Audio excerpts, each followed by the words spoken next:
A Federação de Futebol Esportiva do Rio de Janeiro, conhecida como FERJ, em sua abreviação, é uma vergonha não só para o Rio de Janeiro, mas como para todo o esporte. Ela que resolveu trazer o Campeonato Carioca de volta sem nenhum tipo de planejamento, atendendo às exigências do Vasco e Flamengo, que estão querendo voltar logo, e pouco se lixando se o Maracanã em seu estacionamento usa um hospital de campanha e se tem mais de 400 pessoas por dia morrendo por coronavírus em São Paulo e mais de 200 morrendo por dia no Rio de Janeiro. Um estado que está com mais de 90% dos leitos ocupados.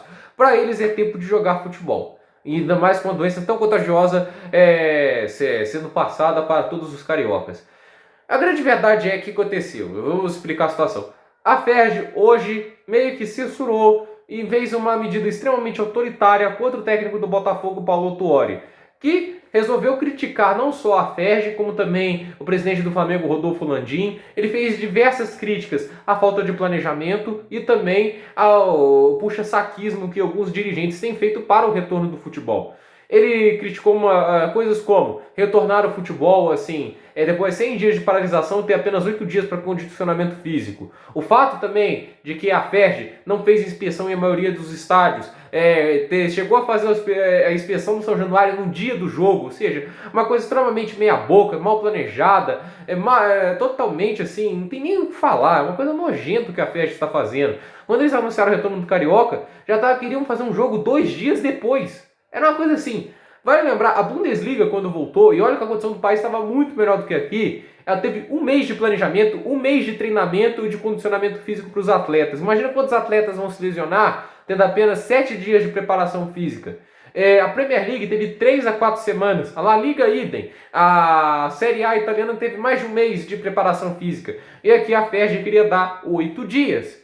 E ele criticou isso, porque isso vai causar muitas lesões. Uma pessoa com menos ritmo de jogo possível está mais suscetível a sofrer lesões. Eu não sou o maior fã da leitura num vídeo, mas é legal ler o que o Paulo Tuori falou. A ESPN separou dos melhores trechos. Ele falou, volta antes do combinado.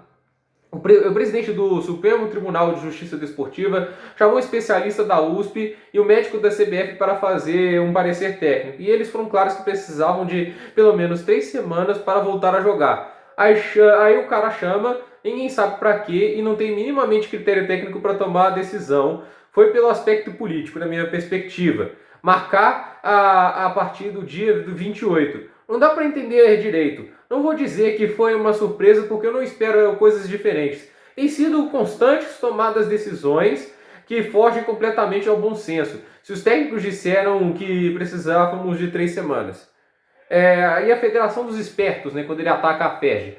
A FERJ, para mim, não é a Federação do Estado do Rio de Janeiro. É a Federação dos Espertos do Rio de Janeiro. Não tem parâmetro nenhum. Vivem aqui nessa coisinha futebol do Rio, no campeonato sem público. Só dá público nas semifinais e nas finais de turno. Eu conheci 3 presidentes da federação que foram Otávio Pinto Guimarães, e depois passou o Eduardo Viana e agora o Rubens Lopes. E não vejo qualquer tipo de evolução. Depois ele também teceu elogios à Federação de São Paulo por tentar coisas novas e por se reunir com os técnicos, com os dirigentes, com os preparadores físicos e até mesmo com alguns jogadores, para organizar o retorno do Paulista e a organização também até do próprio campeonato. Ele falou que a FERJ faz tudo sozinho e arbitrariamente. Aí ele falou do Landinho, você vê o Bandeira, ex-presidente do Flamengo, estava brigando com a federação. Aí eles criavam um problema com a administração do Bandeira. Saiu e entrou o Landinho. O Landinho está babando o ovo deles. Então eles só têm como objetivo o interesse deles próprios.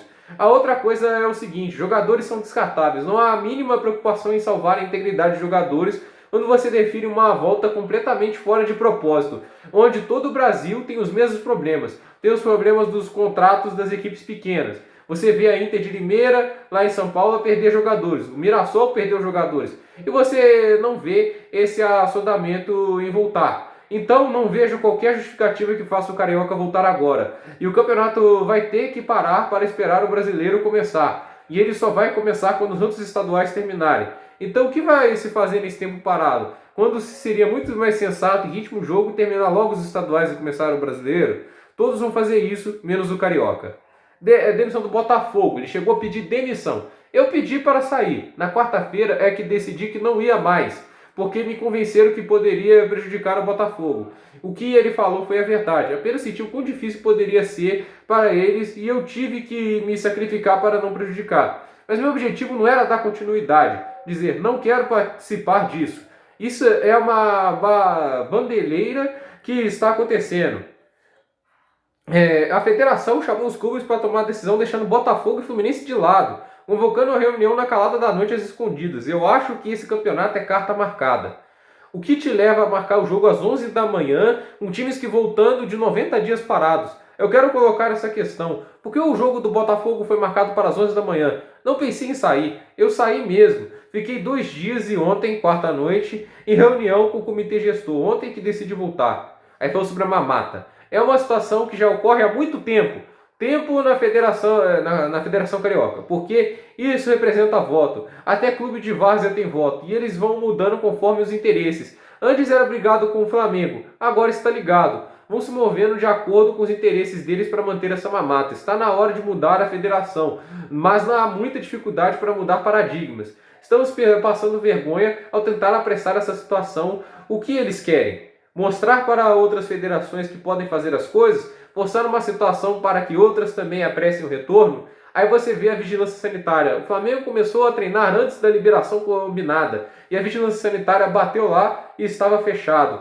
A gente fica aqui fazendo papel de bobo. Acho que eles se sentem os espertalhões. A coisa é tão evidente, essa manipulação toda, esse conluio que existe. Não há justificativa. Não consigo ter uma resposta. Foi uma pergunta. Por que jogadores não se posicionaram? E ele respondeu, Paulo Tuori. Muitos deles são ameaçados e ficam receosos em falar qualquer coisa. Essa é a realidade. Por isso, aqueles que têm maior peso deveriam tomar a frente. Porque os atletas não sabem a força que têm. Por parte de alguns membros da Federação do Rio, houve uma enorme falta de respeito com comentários sobre os clubes. O Botafogo é um clube histórico, como seus co-irmãos também são. Tem que respeitar, é muito baixo o nível. Então essas foram as declarações que geraram 15 dias de suspensão. Vou falar, ele mentiu? Não mentiu. E não mentiu sobre o Landim também, de estar se ligando a FERJ para tentar trazer o Campeonato Carioca de novo para ganhar dinheiro. O Landim já mostrou há muito tempo que não liga muito para a vida das pessoas. Aquele negócio, não que ele seja responsável pelo incêndio do CT, mas quando lá foi fazer o culto, né, para aquela politicagem em homenagem às 10 pessoas, né, que morreram, ele não deixou a família das vítimas entrarem, porque elas não estavam em acordo com a diretoria do Flamengo. É um absurdo gigantesco. É uma coisa assim, é tão abjeto o que a FERJ faz. E a FERJ acha que vai provar seu argumento censurando o Paulo Tuori. Na verdade, só vai ampliar o número de pessoas que vão ter acesso a essas declarações. As pessoas vão ficar curiosas e vão saber um pouco mais da sordidez, do baixo nível que está a Federação Esportiva do Rio de Janeiro. Para mim, foi mais um marco negativo. Em 2015, eles já tinham censurado o Luxemburgo. E o Luxemburgo ficou irritado, foi até de mordaça na próxima entrevista como forma de protesto. É uma situação assim que vai se repetir, porque essas pessoas que estão lá são autoritárias, são incompetentes e não gostam de ouvir isso. Mas elas só querem saber com poder e interesses. E quando o futebol estiver na mão desse tipo de pessoa, ele nunca vai para frente. É um futebol que vai sempre se contentar com a mediocridade, com a fraqueza de líderes corruptos. Essa é uma realidade triste que o Rio de Janeiro se encontra. Não era para o Carioca estar voltando, estão colocando uma página negra na história do futebol brasileiro e também do esporte mundial, talvez. Esses jogos vão ficar conhecidos se forem realizados como uma história negra, porque tem pessoas morrendo.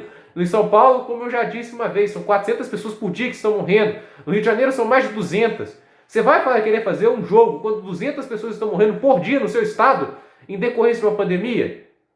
Isso é muito absurdo. Para mim, parabéns, Paulo Tuori.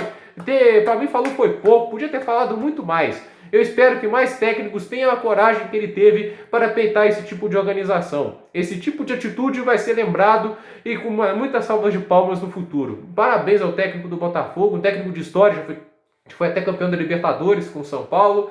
Foi campeão brasileiro com o Botafogo em 1995, o último título grande do Botafogo. Então, assim, é um técnico de muita história e ele tem muita voz para falar sobre isso também. Para esse vídeo é isso, gente. Tudo nos comentários. Até o próximo vídeo.